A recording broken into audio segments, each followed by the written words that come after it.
अमन आज बहुत खुश था, इतना खुश कि उसे अपनी थकान भी महसूस नहीं हो रही थी। सुबह के 5 बजे थे।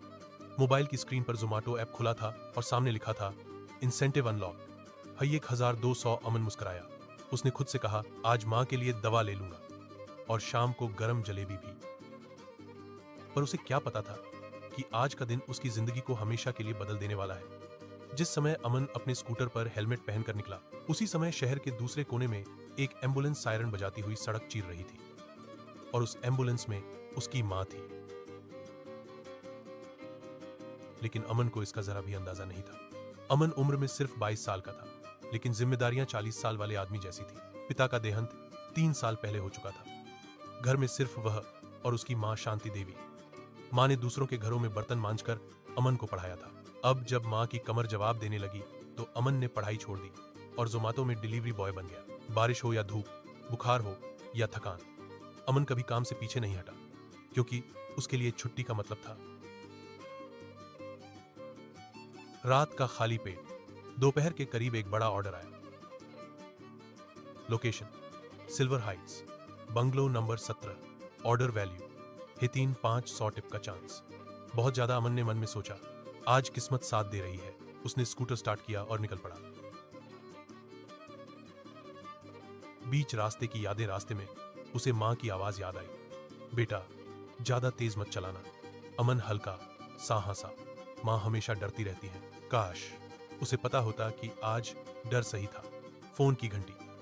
सिल्वर हाइट से बस 5 मिनट पहले फोन बजा। स्क्रीन पर नाम था रवि। रवि उसका बचपन का दोस्त था। अमन ने फोन उठाया। हाँ भाई बोल। उधर से आवाज कांप रही थी। अमन तू कहां है? डिलीवरी पर हूं। क्या हुआ? एक पल की चुप्पी। फिर वो शब्द जो अमन कभी सुनना नहीं चाहता था, भाई तेरी मां का एक्सीडेंट हो गया है। अमन के हाथ से फोन गिरते गिरते बचा। क्या क्या बोल रहा है तू? भाई जल्दी आ, उन्हें सरकारी अस्पताल ले गए हैं। हालत ठीक नहीं लग रही। वक्त रुक गया। अमन को लगा जैसे सड़क, गाड़ियां, लोग सब धुंधले हो गए हों। उसके कानों में बस एक ही शब्द गूंज रहा था, मां मां मां। उसने स्कूटर वहीं मोड़ा, लेकिन फिर ऐप पर नोटिफिकेशन आया, order delay will affect your rating. एक पल के लिए अमन रुका। उसके सामने 2 रास्ते थे, मां काम और उसने बिना एक सेकंड सोचे मां चुनी। अमीर घर का मोड़। लेकिन किस्मत ने आखिरी इम्तिहान वहीं रखा था। वही बंगला, सिल्वर हाइट्स नंबर 17, वही अमीर घर। गेट खुला। अंदर से एक नौकर चिल्लाया, डिलीवरी। अमन का दिल फट रहा था। उसने कांपती आवाज में कहा, सर मेरी मां का एक्सीडेंट हो गया है। मैं। अंदर से एक रईस आदमी निकला। महंगे कपड़े, घड़ी, ठंडी आंखें। तो मेरा खाना ठंडा हो जाए?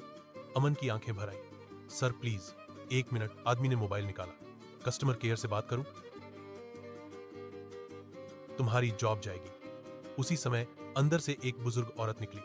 उन्होंने अमन का चेहरा देखा, उसकी हालत देखी और कहा, बेटा क्या हुआ? अमन टूट गया। उसने सब बता दिया। बुजुर्ग औरत की आंखें भर आईं। उन्होंने उस आदमी को घूरा। यही किया था तुम्हारे पिता ने भी, और आज तुम वही कर रहे हो। फिर उन्होंने अमन को पैसे दिए। भागो, मां इंतजार कर रही होगी। अमन अस्पताल पहुंचा। मां इकू में थी। डॉक्टर ने कहा, समय पर आ गए हो, दुआ करो। अमन पहली बार जोर जोर से रोया।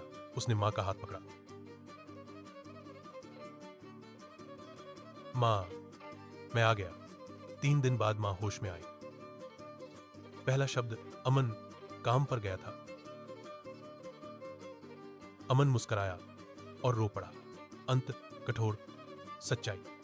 मां बच गई, लेकिन अमन बदल गया। उसने समझ लिया, पैसा जरूरी है, लेकिन जिनके लिए कमाया जाता है वो चले जाएं तो पैसा सिर्फ कागज रह जाता है। आज भी अमन जोमेटो चलाता है, लेकिन हर डिलीवरी से पहले वो मां का चेहरा देखता है और जानता है जिंदगी की सबसे जरूरी डिलीवरी घर लौटना है।